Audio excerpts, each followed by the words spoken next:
Hello YouTube, this is GSU Barbell again, just outside enjoying this beautiful weather. And y'all down here in South Georgia, or actually probably anywhere in the southeast, get some good weather lately. Nice and cool out here, breeze from that freaking Hurricane Sandy, so it's feeling nice right now, real nice. Great training weather, just great weather in general. Finally able to walk to class without sweating. So anyways, my friend Dustin told me there's a lot of people wondering about GPP on T Nation and other forums he knows, and probably a lot of strongmen in particular, but GPP by definition is just simply your ability to do work. How well can you do work? How well can you perform, and for how long? Now,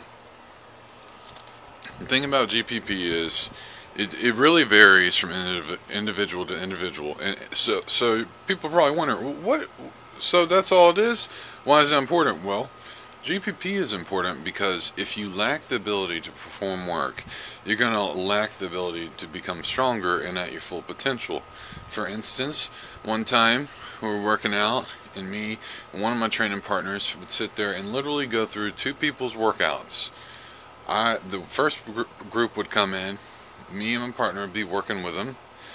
The second group would come in, and we'd still be working with them and finish all the way through their second workout. So the groups that came in and worked with us had terrible GPP, terrible work ethic, just unbelievable. The gains were so much slower than ours. When we could sit there and we would hit bench press, and then we would hit board bench, and then we would hit tricep assistance, maybe another one, then we'd hit back assistance. By the time tricep assistance were done, most of the guys were out of there.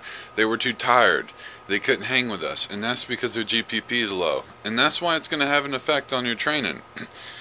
And if you're asking this, you probably heard it from, Westside Barbell and Louis Simmons, and I have the book of Super Training, so I read exactly. That's exactly what GPP is. It's just a general physical preparedness.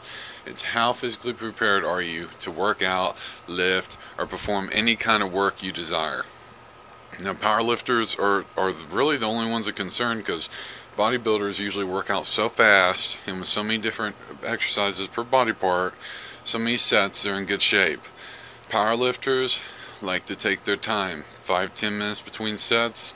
Hit some powerlifters, and they'll only do squat once a week, or only do deadlifts once every other week, and one top set, which is good for strength, but for conditioning it's not ideal. And strongmen aren't going to have that problem either. Strongmen, normally they're doing farmers handles, they're doing stone carries or loading, sandbag carries, tire flips. That's going to be good for GPP as well. Anything where you're doing anything that works your cardiorespiratory, or something you're not used to. Like, even if you were to go walk on a treadmill for 30 minutes. I mean, guys with GPP so bad and so out of shape. I literally know guys who are so big and so fat, but they're so strong, but they cannot walk up the flight of stairs without just gasping for air. And I've been there, I've done that. I used to be that way, but not anymore. I'm in good condition. I can live a normal life. I can live a normal life. I don't have to take breaks and stuff when I walk to a football game or when I'm just walking around. A good way to get your GPP up is, like I said, if you're a power lifter, you can do strongman.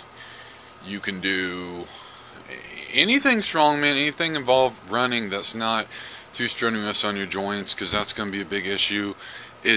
Don't turn your GPP session into another workout. You want to make it just conditioning. It's conditioning is essentially what GPP is. Just a fancy terminology that some doctor or whatever came up with. And another really easy way, above anything, is add an exercise, add a set, add an extra workout that's just real small. If you look at Louis Simmons' articles, he's going to mention extra workouts. What you can do is, if let's say you're deadlifting, and all of a sudden you're like, hey, I got a lot of room in the tank. Well, if you don't push yourself farther to get in more shape, you're not going to get in better shape. So, if you're on deadlift and doing conventional reps, just do an extra set of sumo. That way it doesn't make you want to overtrain as much if you switch to exercise. And you get a little bit more variation, or try something new. Add a set of good mornings in. Just add something. It doesn't even have to be heavy. Just adding work, continual, gradual overload of work and sets and volume and time. And another thing you can do is work out faster. Try to work out faster. That's going to get you in better shape too.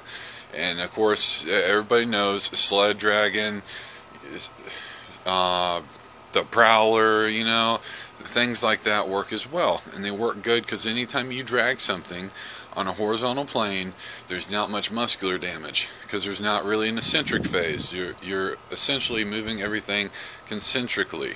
So, you know, that's about all there is to GPP. I think people are really overcomplicating things, but the gist of the matter is you just got to do more work however you can without it affect your training, and slowly, and let me emphasize this, slowly add in extra sets. Don't go in there and do twice your volume just because I said that's going to get your GPP up, or that you got to do more work, because then you're gonna get to where you're overreaching and it's going to take you forever to recover. The point of GPP is to slowly add over time to get in better condition so you can do more work and get more results. That's the benefit. The only benefit of being in better shape is you can do more sets, more volume than the next guy and recover in the same amount of time. So that's it. If you have any more questions, send me an email, send me a message, and thanks for watching.